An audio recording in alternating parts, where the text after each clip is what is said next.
From Hotline by Zakia Uddin. Altair has a hotline to God, Dacia's mother said before sending her to the isolated house in Singapore. Did he say that? Dacia asked. She had seen the phrase only a week earlier in England on a plastic banner outside of a church. Do you want a hotline to God? Call 0800 1999 1999. She remembered because it was the same digits as the year, making it sound like a time-limited offer.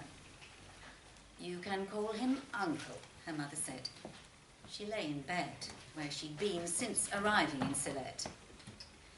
He's very religious, but still modern. A powerful man. He's going to build a bridge from Singapore one day, she carried on. He has a family house near your great-aunt. I'll collect you as soon as I'm better. Altair picked Dacia up from the townhouse in Sylhet. He seemed only in his 20s, too young to be so important. Alone, he and Dacia took a taxi to where men rode travellers to nearby villages. On the boat to Singapore, Altair asked Dacia questions in English. Would she miss her mother, who had stayed behind in the townhouse? Did she like Bangladesh so far? Did she miss home? He answered for her when she hesitated. Her animation in English made her feel clumsy and self-conscious. Her Sylheti was faltering and childlike, but it was almost easy to be with him. He didn't expect her to talk, and he never seemed confused when she did. The bankside hawkers thinned out and the trees thickened as they slid from the city. Altair's eyes were the colour of sucked green pastels in the steady afternoon light. From the river he pointed out an old temple and then his own house half an hour later. A red roof flashed distantly between treetops before disappearing. He started speaking rapidly to the boatman and she could no longer follow what he was saying. When they arrived at the small dock, Altair gestured for her bag. She held on to it. The bag was light, clothes given by her aunts, her baggy jeans and hoodies from London unsuited to the weather. He glanced back now and then, but otherwise walked ahead up the incline and into the forest. The dank path was loud with birds. After 20 minutes of padding, a mottled building loomed out of a widening gap. This is your old family home, Altair said, when they reached the edge of the giant clearing. The veranda of the building was the length of 2 semi-detached houses in England. Before he could knock, a round woman with yellowing hair and keys dangling from her waist opened the large central door and squinted out of the dusty dark.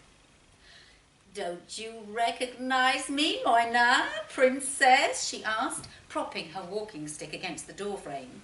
She thumped Dacia's back and rested her hands on the protruding outline of Dacia's bra. Of course, Dacia lied. This must be her great-aunt. The ancestral home had long been vacated by her dead father's family. Now only Farah lived here. Farah took hold of Dacia's bag. She led her through a moat-filled reception stuffed with glass cabinets and out into a quad full of fleeing chickens. They arrived at a large room at the top of the square. You'll share with me, she said, pointing her stick inside. The room accommodated a grand bed and a dining table that could seat 6 people. There was another small room inside it, through which she glimpsed a pink toilet and sink. En suite, Farah said, nodding. Can I sleep on my own? Dacia asked. Don't you like me, Mona? This is Aram, Farah said. She stepped inside and gestured for Dacia to follow.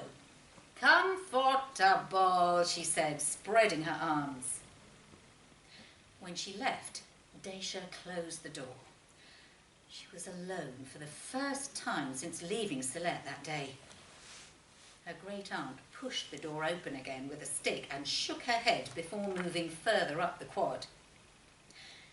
Dacia listened to Altair and Farah through the barred window.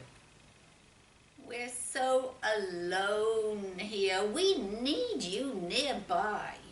You're so good with the young people, although 14 is not young, Farah said. Her voice was angled at the bedroom for Dacia's benefit. Dacia realised that her great-aunt expected her mind to be kept ajar like the door. When Altair left without saying goodbye, Dacia felt both relief and disappointment that his interest in her had been exaggerated. Farah asked why Dacia wanted to sleep by herself after so many years away. "Don't you love your great-aunt, Moina?" After Dacia put on her cotton pyjamas, Farah inspected her from behind. "It's too much," she said, pointing to Dacia's lower half, miming an hourglass. She pulled out a vast orange maxi dress from the almirah where Dacia had thrown in her gifted clothing. In bed, Farah kept turning in her sleep, her body shuddering and whistling. The locked room was woozily black from under the mosquito net. The mesh tickled Dacia's sweaty feet. Farah's arm flopped under her waist.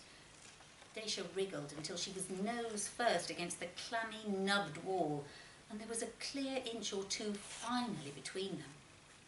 Her dreams were frantic and peopled. Damp car parks, graffitied shopping centres, starch-collared restaurant workers and their wives gathered in cluttered rooms before their shifts, saying, "Girls run free when there is no man at home."